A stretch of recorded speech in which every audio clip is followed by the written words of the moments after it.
त्रिदलं त्रिगुणाकारं त्रिनेत्रं च त्रिधायुधं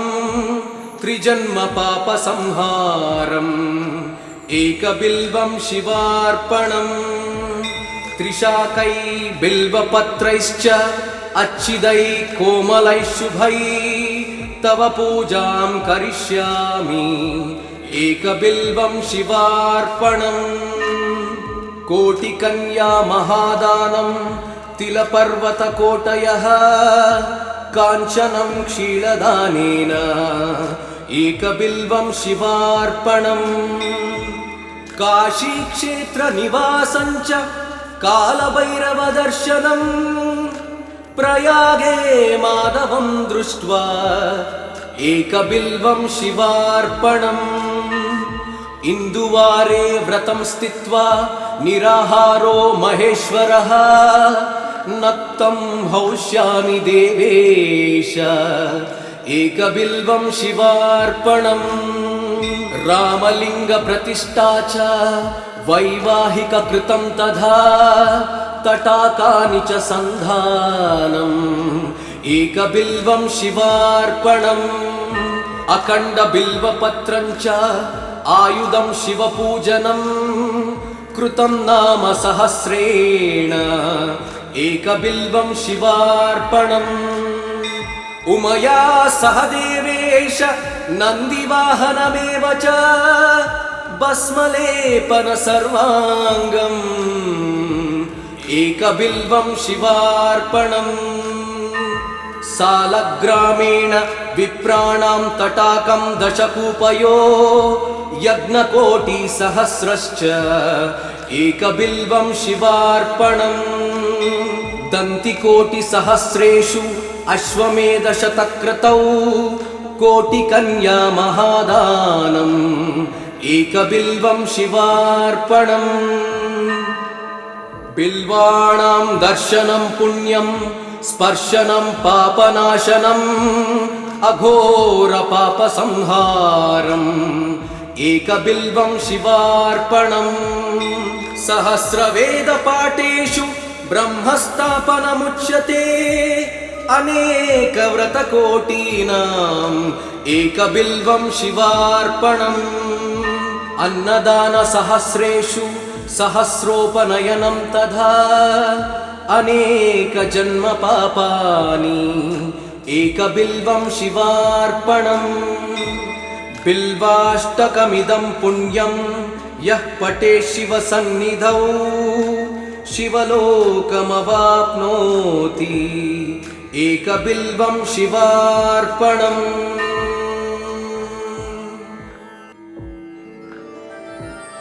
त्रिदलं त्रिगुणाकारं त्रिनेत्रं च त्रिधायुधं त्रिजन्म पापसंहारम् एकबिल्वं शिवार्पणम्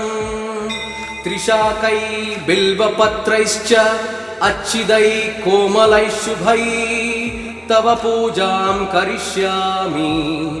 एकबिल्वं शिवार्पणम् कोटिकन्या महादानं तिलपर्वतकोटयः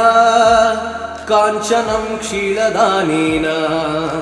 एकबिल्वं शिवार्पणम् काशीक्षेत्रनिवासं च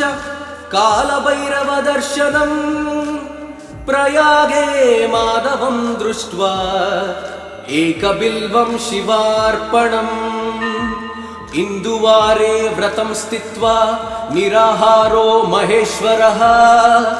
नक्तं हौष्यामि देवेश एकबिल्वं शिवार्पणम् रामलिङ्गप्रतिष्ठा च वैवाहिककृतं तथा तटाकानि च सन्धानम् एकबिल्वं शिवार्पणम् अखण्डबिल्वपत्रं च आयुधं शिवपूजनम् कृतं नाम सहस्रेण एकबिल्वं शिवार्पणम्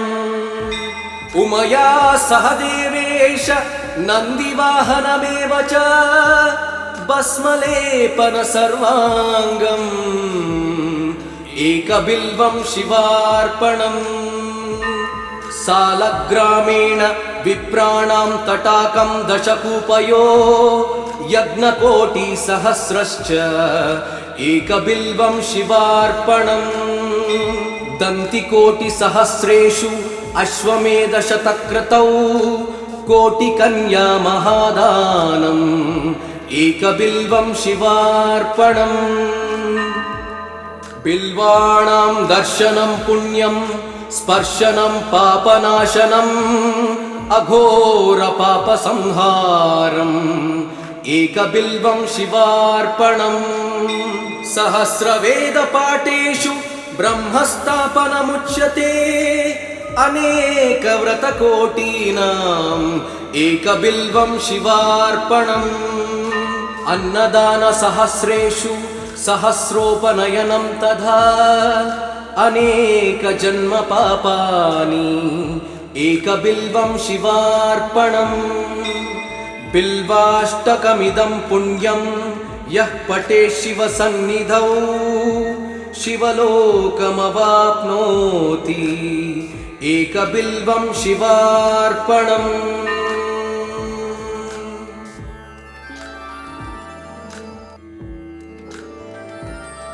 त्रिदलं त्रिगुणाकारं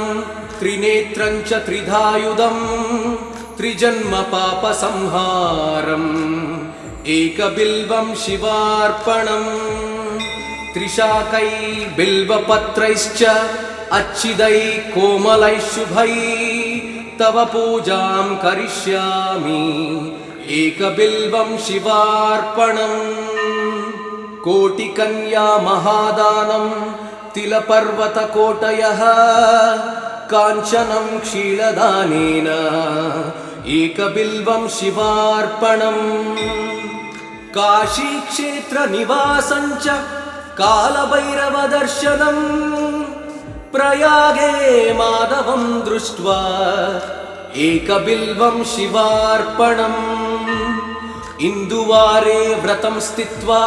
निराहारो महेश्वरः नक्तं हौष्यामि देवेश एकबिल्वं शिवार्पणम्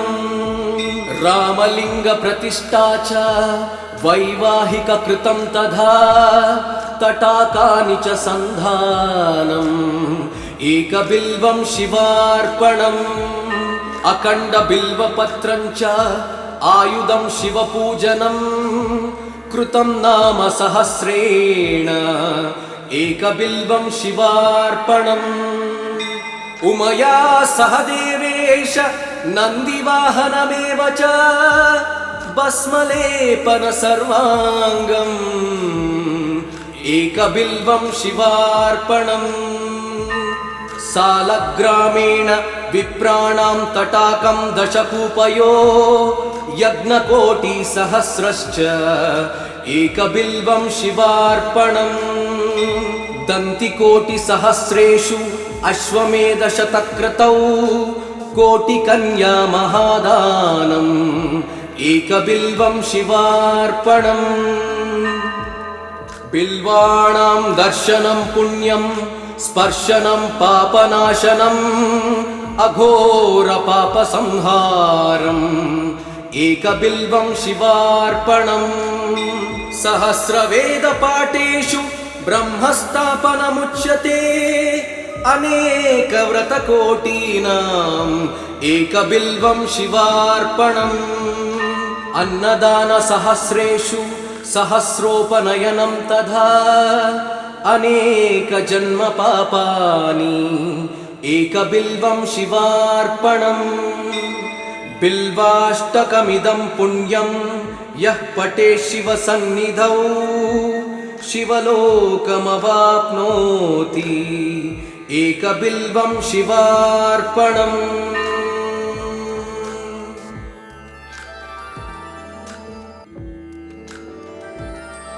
त्रिदलं त्रिगुणाकारं त्रिनेत्रं च त्रिधायुधं त्रिजन्मपापसंहारम् एकबिल्वं शिवार्पणम् त्रिशाकै बिल्वपत्रैश्च अच्छिदैः कोमलैः शुभैः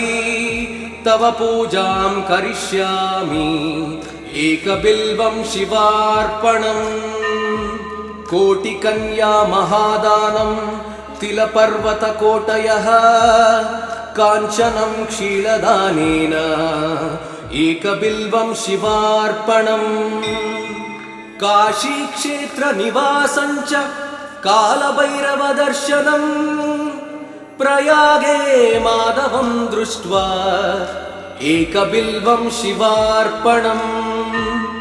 इन्दुवारे व्रतं स्थित्वा निराहारो महेश्वरः नक्तं हौष्यामि देवेश एकबिल्वं शिवार्पणम्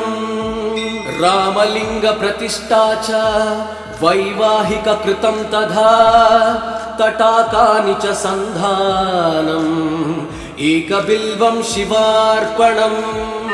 अखण्डबिल्वपत्रं च आयुधं शिवपूजनम् कृतं नाम सहस्रेण एकबिल्वं शिवार्पणम् उमया सह देवेश नन्दिवाहनमेव च भस्मलेपन सर्वाङ्गम् एकबिल्वं शिवार्पणम् सालग्रामेण विप्राणां तटाकं दशकूपयो यज्ञकोटिसहस्रश्च एकबिल्वं शिवार्पणम् दन्तिकोटिसहस्रेषु अश्वमेधशतक्रतौ कोटिकन्या महादानम् एकबिल्वं शिवार्पणम् बिल्वाणां दर्शनं पुण्यं स्पर्शनं पापनाशनम् अघोरपापसंहारम् एकबिल्वं शिवार्पणम् सहस्रवेदपाठेषु ब्रह्मस्थापनमुच्यते अनेकव्रतकोटीनाम् एकबिल्वं शिवार्पणम् अन्नदानसहस्रेषु सहस्रोपनयनं तथा अनेकजन्मपापानि एकबिल्वं शिवार्पणम् बिल्वाष्टकमिदं पुण्यं यः पठेत् शिवसन्निधौ शिवलोकमवाप्नोति एकबिल्वं शिवार्पणम्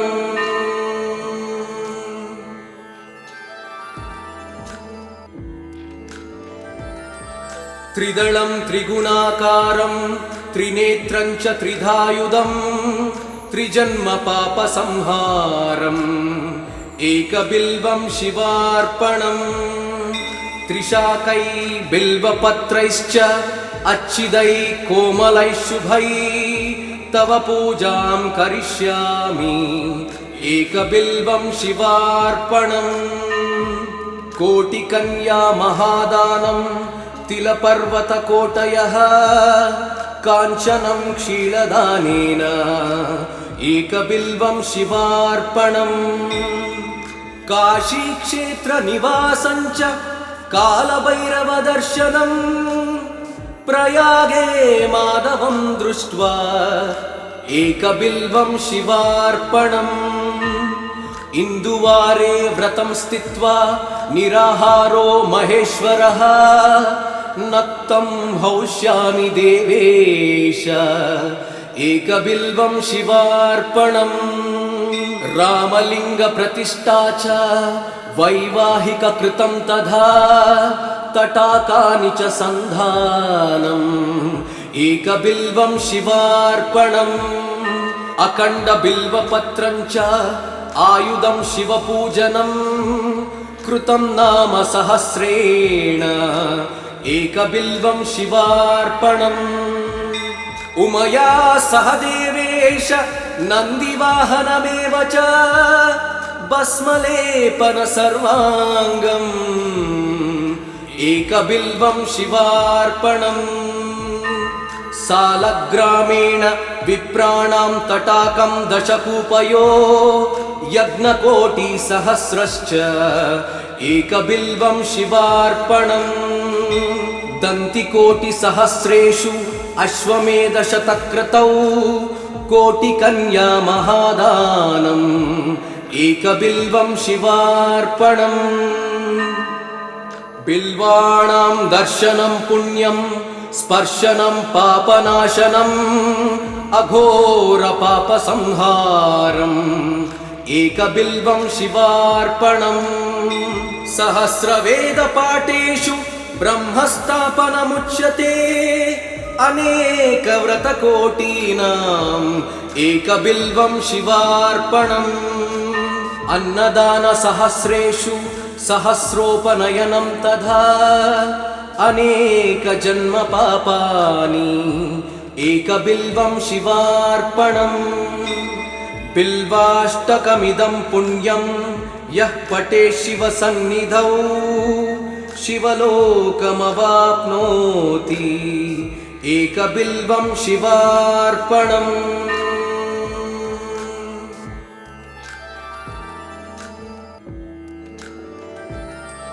त्रिदलं त्रिगुणाकारं त्रिनेत्रं च त्रिधायुधं त्रिजन्मपापसंहारम् एकबिल्वं शिवार्पणम् त्रिशाकै बिल्वपत्रैश्च अच्छिदै कोमलैः शुभै तव पूजां करिष्यामि एकबिल्वं शिवार्पणम् कोटिकन्या महादानं तिलपर्वतकोटयः काञ्चनं क्षीरदानेन एकबिल्वं शिवार्पणम्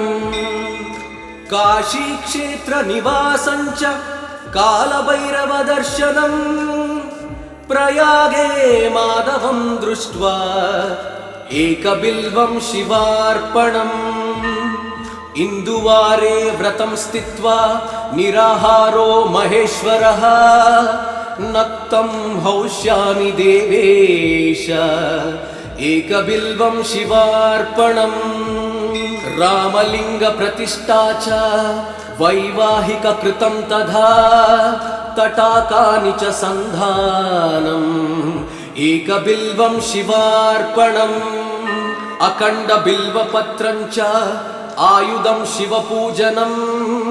कृतं नाम सहस्रेण एकबिल्वं शिवार्पणम् उमया सह देवेश नन्दिवाहनमेव च भस्मलेपन सर्वाङ्गम् एकबिल्वं शिवार्पणम् सालग्रामेण विप्राणां तटाकं दशकूपयो यज्ञकोटिसहस्रश्च एकबिल्वं शिवार्पणम् दन्तिकोटिसहस्रेषु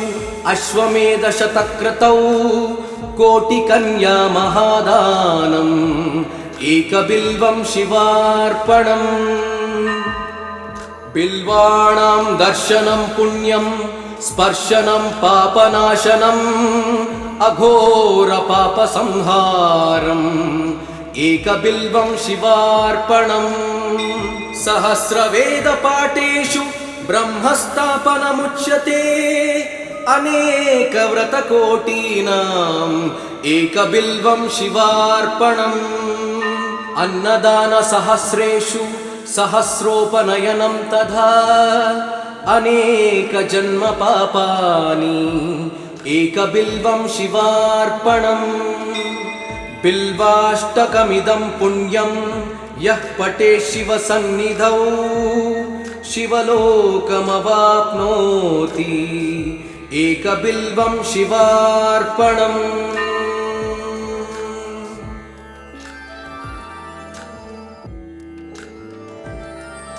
त्रिदलं त्रिगुणाकारं त्रिनेत्रं च त्रिधायुधं त्रिजन्मपापसंहारम् एकबिल्वं शिवार्पणम् त्रिशाकै बिल्वपत्रैश्च अच्छिदै कोमलैः शुभै तव पूजां करिष्यामि एकबिल्वं शिवार्पणम् कोटिकन्या महादानं तिलपर्वतकोटयः काञ्चनं क्षीरदानेन एकबिल्वं शिवार्पणम् काशीक्षेत्रनिवासं च कालभैरवदर्शनम् प्रयागे माधवं दृष्ट्वा एकबिल्वं शिवार्पणम् इन्दुवारे व्रतं स्थित्वा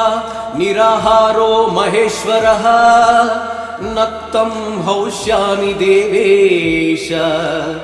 एकबिल्वं शिवार्पणम् रामलिंग प्रतिष्ठा च वैवाहिक कृतं तथा तटाकानि च सन्धानम् एकबिल्वं शिवार्पणम् अखण्ड बिल्वपत्रं च आयुधं शिवपूजनं कृतं नाम सहस्रेण एकबिल्वं शिवार्पणम् उमया सह देवेश नन्दिवाहनमेव च भस्मलेपन सर्वाङ्गम् एकबिल्वं शिवार्पणम् सालग्रामेण विप्राणां तटाकं दशकूपयो यज्ञकोटिसहस्रश्च एकबिल्वं शिवार्पणम् दन्तिकोटिसहस्रेषु अश्वमेधशतक्रतौ कोटिकन्या महादानम् एकबिल्वं शिवार्पणम् बिल्वाणां दर्शनं पुण्यं स्पर्शनं पापनाशनम् अघोर पापसंहारम् एकबिल्वं शिवार्पणम् सहस्रवेदपाठेषु ब्रह्मस्थापनमुच्यते अनेकव्रतकोटीनाम् एकबिल्वं शिवार्पणम् अन्नदानसहस्रेषु सहस्रोपनयनं तथा अनेकजन्मपापानि एकबिल्वं शिवार्पणम् बिल्वाष्टकमिदं पुण्यं यः पठेत् शिवसन्निधौ शिवलोकमवाप्नोति एकबिल्वं शिवार्पणम्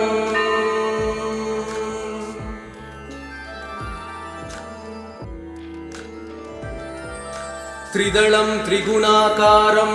त्रिनेत्रं च त्रिधायुधं त्रिजन्म पापसंहारम् एकबिल्वं शिवार्पणम् त्रिशाकै बिल्वपत्रैश्च अच्छिदै कोमलै शुभै तव पूजां करिष्यामि एकबिल्वं शिवार्पणम् कोटिकन्या महादानं तिलपर्वतकोटयः काञ्चनं क्षीरदानेन एकबिल्वं शिवार्पणम् काशीक्षेत्रनिवासं च कालभैरवदर्शनम् प्रयागे माधवं दृष्ट्वा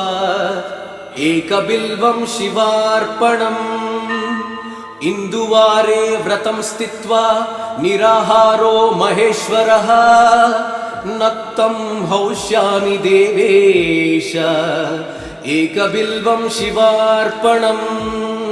रामलिंग प्रतिष्ठा च वैवाहिक कृतं तथा तटाकानि च सन्धानम् एकबिल्वं शिवार्पणम् अखण्ड बिल्वपत्रं च आयुधं शिवपूजनं कृतं नाम सहस्रेण एकबिल्वं शिवार्पणम् उमया सह देवेश नन्दिवाहनमेव च भस्मलेपन सर्वाङ्गम् एकबिल्वं शिवार्पणम् सालग्रामेण विप्राणां तटाकं दशकूपयो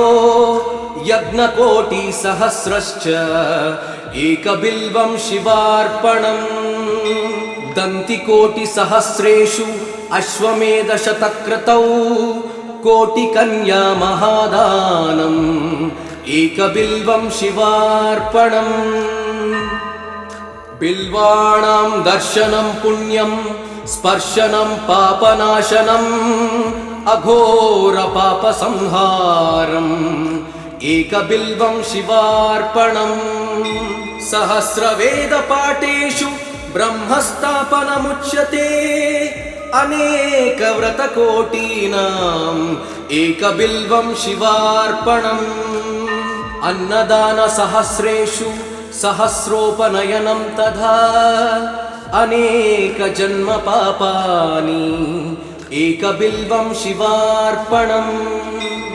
बिल्वाष्टकमिदं पुण्यं यः पठे शिवसन्निधौ शिवलोकमवाप्नोति एकबिल्वं शिवार्पणम्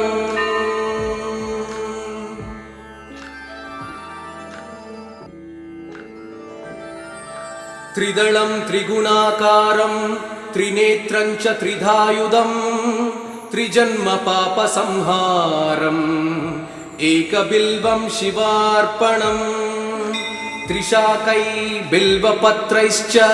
अच्छिदै कोमलै शुभै तव पूजां करिष्यामि एकबिल्वं शिवार्पणम्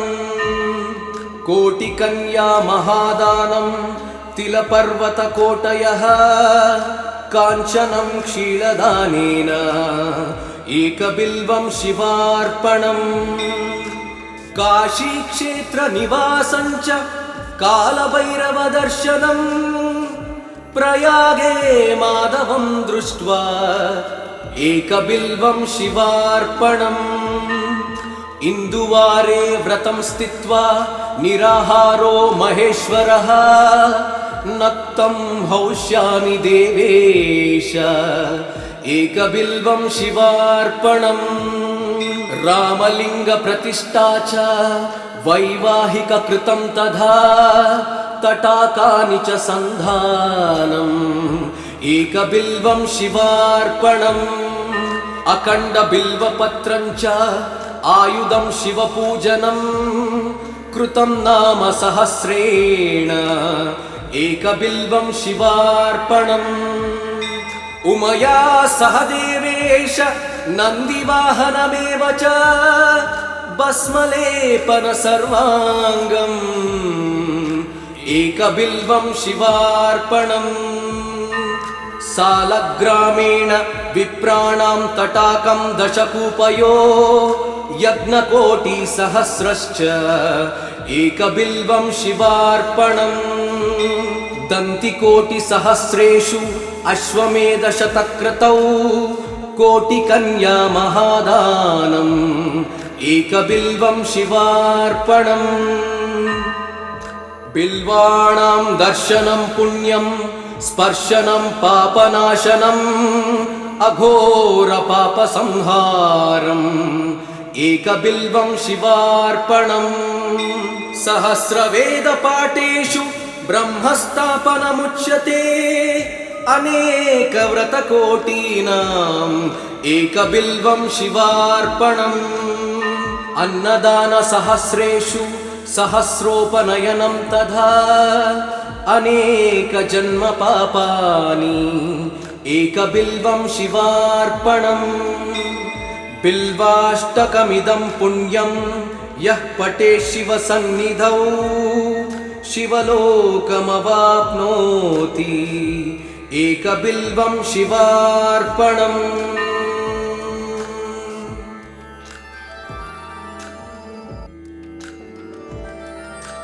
त्रिदलं त्रिगुणाकारं त्रिनेत्रं च त्रिधायुधं त्रिजन्मपापसंहारम् एकबिल्वं शिवार्पणम् त्रिशाकै बिल्वपत्रैश्च अच्छिदै कोमलै शुभै तव पूजां करिष्यामि एकबिल्वं शिवार्पणम् कोटिकन्या महादानं तिलपर्वतकोटयः काञ्चनं क्षीलदानेन एकबिल्वं शिवार्पणम्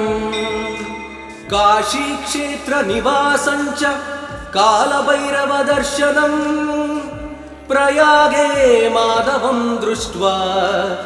एकबिल्वं शिवार्पणम् इन्दुवारे व्रतं स्थित्वा निराहारो महेश्वरः नक्तं हौष्यामि देवेश एकबिल्वं शिवार्पणम् रामलिङ्गप्रतिष्ठा च वैवाहिककृतं तथा तटाकानि च सन्धानम् एकबिल्वं शिवार्पणम् अखण्डबिल्वपत्रं च आयुधं शिवपूजनम् कृतं नाम सहस्रेण एकबिल्वं शिवार्पणम् उमया सह देवेश नन्दिवाहनमेव च भस्मलेपन सर्वाङ्गम् एकबिल्वं शिवार्पणम् सालग्रामेण विप्राणां तटाकं दशकूपयो यज्ञकोटिसहस्रश्च एकबिल्वं शिवार्पणम् दन्तिकोटिसहस्रेषु अश्वमेधशतक्रतौ कोटिकन्या महादानम् एकबिल्वं शिवार्पणम् बिल्वाणां दर्शनं पुण्यं स्पर्शनं पापनाशनम् अघोरपापसंहारम् एकबिल्वं शिवार्पणम् सहस्रवेदपाठेषु ब्रह्मस्थापनमुच्यते अनेकव्रतकोटीनाम् एकबिल्वं शिवार्पणम् अन्नदानसहस्रेषु सहस्रोपनयनं तथा अनेकजन्मपापानि एकबिल्वं शिवार्पणम् बिल्वाष्टकमिदं पुण्यं यः पठेत् शिवसन्निधौ शिवलोकमवाप्नोति एकबिल्वं शिवार्पणम्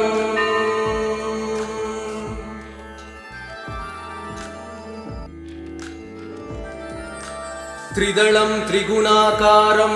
त्रिनेत्रं च त्रिधायुधं त्रिजन्मपापसंहारम्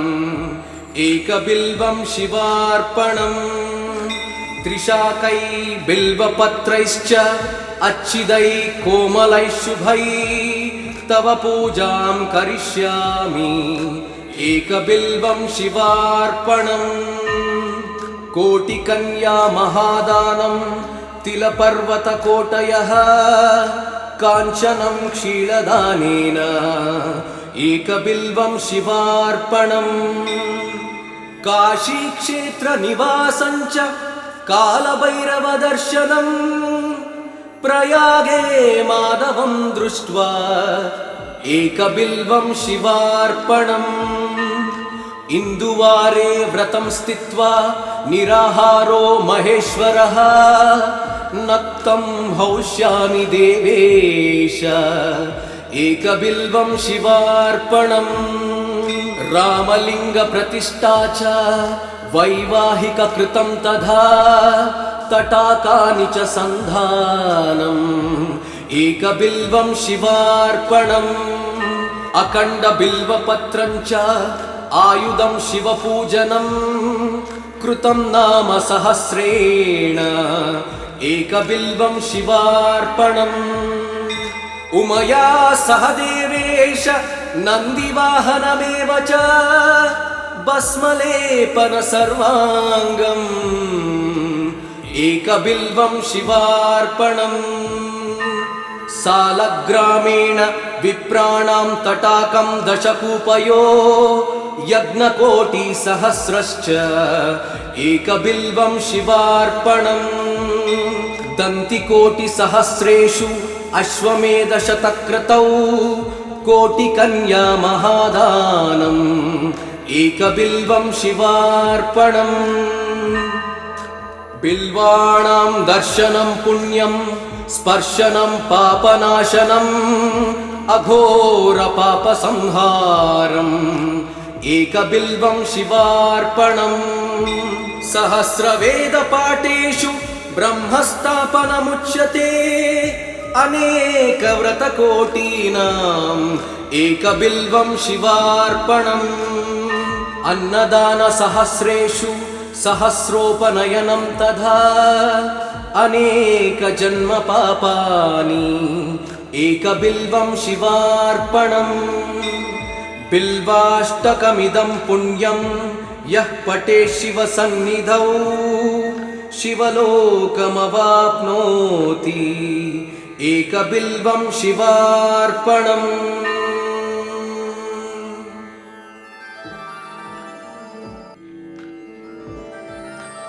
त्रिदलं त्रिगुणाकारं त्रिनेत्रं च त्रिधायुधं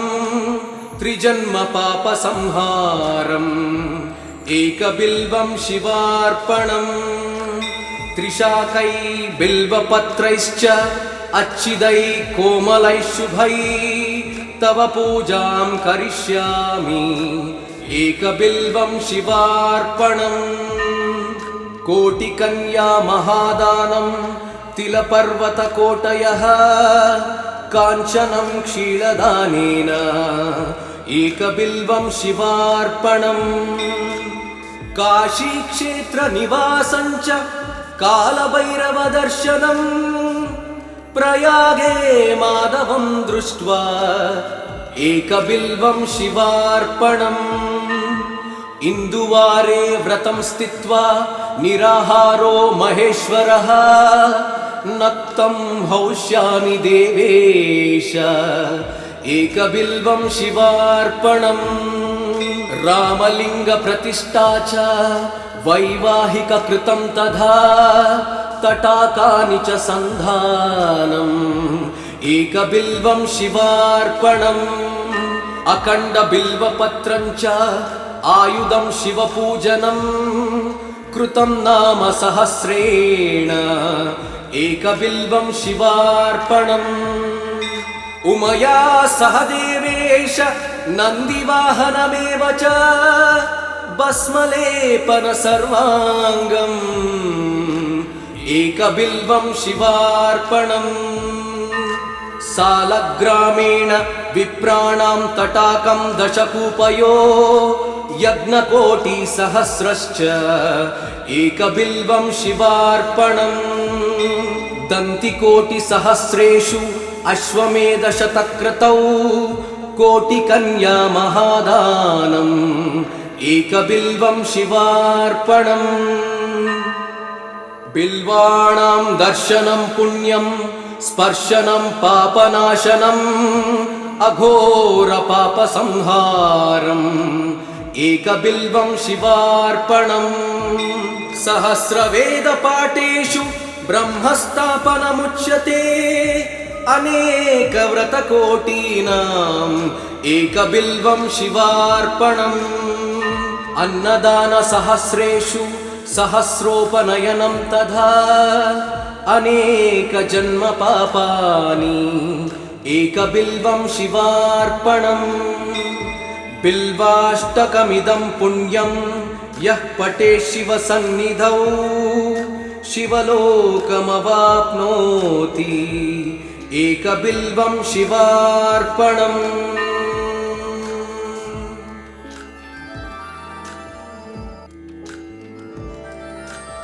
त्रिदलं त्रिगुणाकारं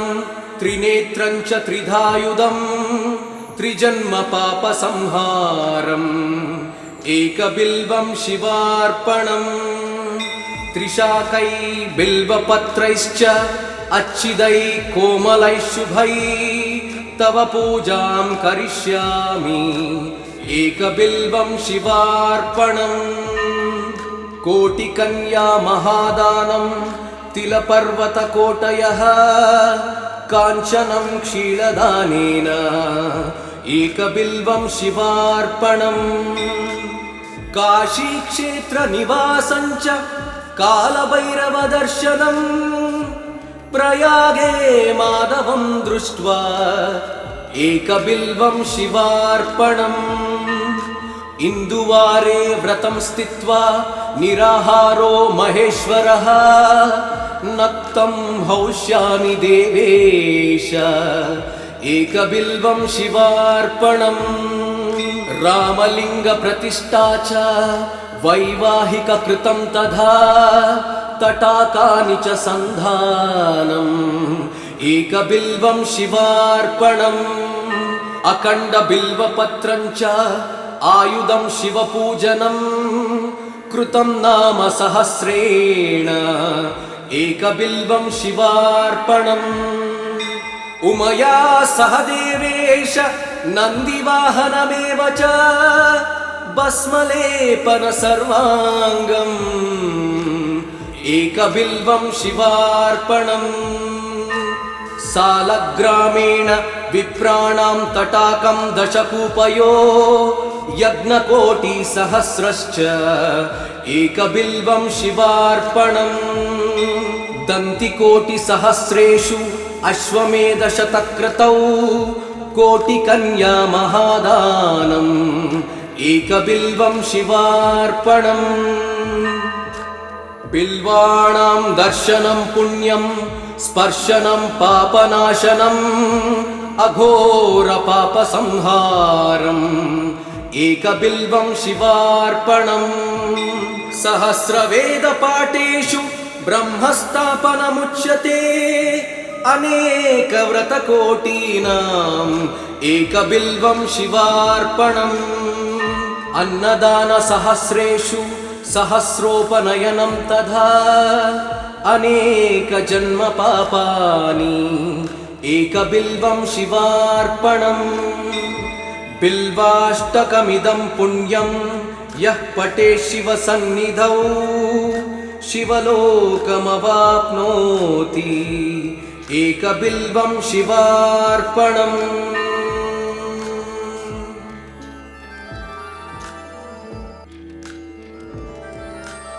त्रिदलं त्रिगुणाकारं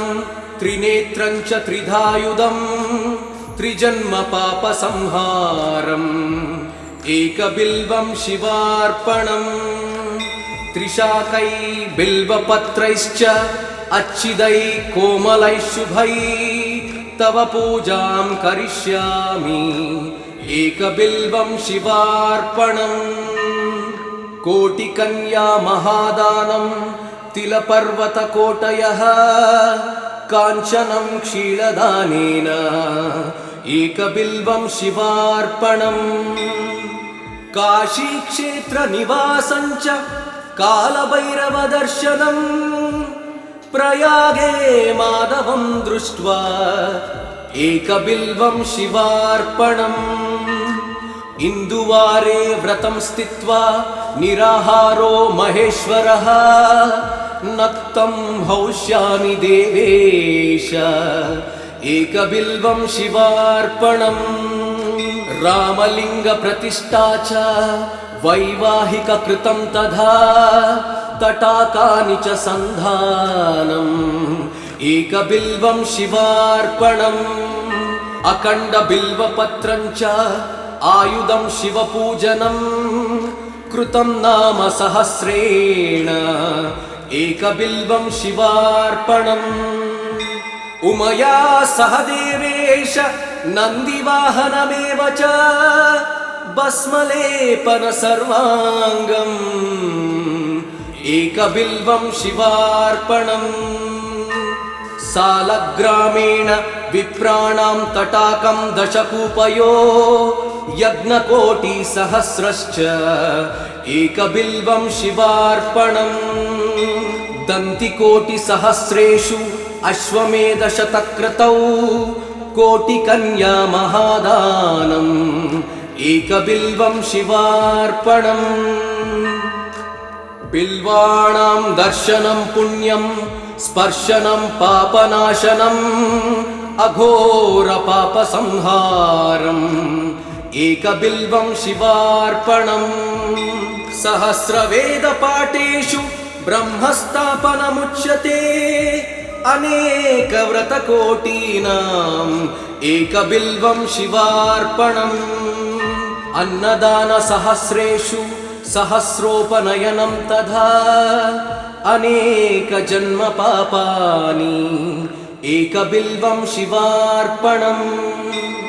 बिल्वाष्टकमिदं पुण्यं यः पठेत् शिवसन्निधौ शिवलोकमवाप्नोति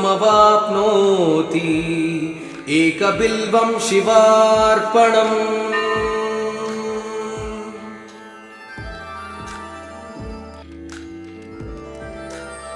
त्रिदलं त्रिगुणाकारं त्रिनेत्रं च त्रिधायुधं त्रिजन्म पापसंहारम् एकबिल्वं शिवार्पणम् त्रिशाकै बिल्वपत्रैश्च अच्छिदै कोमलैः शुभै तव पूजां करिष्यामि एकबिल्वं शिवार्पणम् कोटिकन्या महादानं तिलपर्वतकोटयः काञ्चनं क्षीरदानेन एकबिल्वं शिवार्पणम् काशीक्षेत्रनिवासं च कालभैरवदर्शनम् प्रयागे माधवं दृष्ट्वा एकबिल्वं शिवार्पणम् इन्दुवारे व्रतं स्थित्वा निराहारो महेश्वरः नक्तं हौष्यामि देवेश एकबिल्वं शिवार्पणम् रामलिङ्गप्रतिष्ठा च वैवाहिककृतं तथा तटाकानि च सन्धानम् एकबिल्वं शिवार्पणम् अखण्डबिल्वपत्रं च आयुधं शिवपूजनं कृतं नाम सहस्रेण एकबिल्वं शिवार्पणम् उमया सह देवेश नन्दिवाहनमेव च भस्मलेपन सर्वाङ्गम् एकबिल्वं शिवार्पणम् सालग्रामेण विप्राणां तटाकं दशकूपयो यज्ञकोटिसहस्रश्च एकबिल्वं शिवार्पणम् दन्तिकोटिसहस्रेषु अश्वमेधशतक्रतौ कोटिकन्या महादानम् एकबिल्वं शिवार्पणम् बिल्वाणां दर्शनं पुण्यं स्पर्शनं पापनाशनम् अघोरपापसंहारम् एकबिल्वं शिवार्पणम् सहस्रवेदपाठेषु ब्रह्मस्थापनमुच्यते अनेकव्रतकोटीनाम् एकबिल्वं शिवार्पणम् अन्नदानसहस्रेषु सहस्रोपनयनं तथा अनेकजन्मपापानि एकबिल्वं शिवार्पणम् बिल्वाष्टकमिदं पुण्यं यः पठेत् शिवसन्निधौ शिवलोकमवाप्नोति एकबिल्वं शिवार्पणम्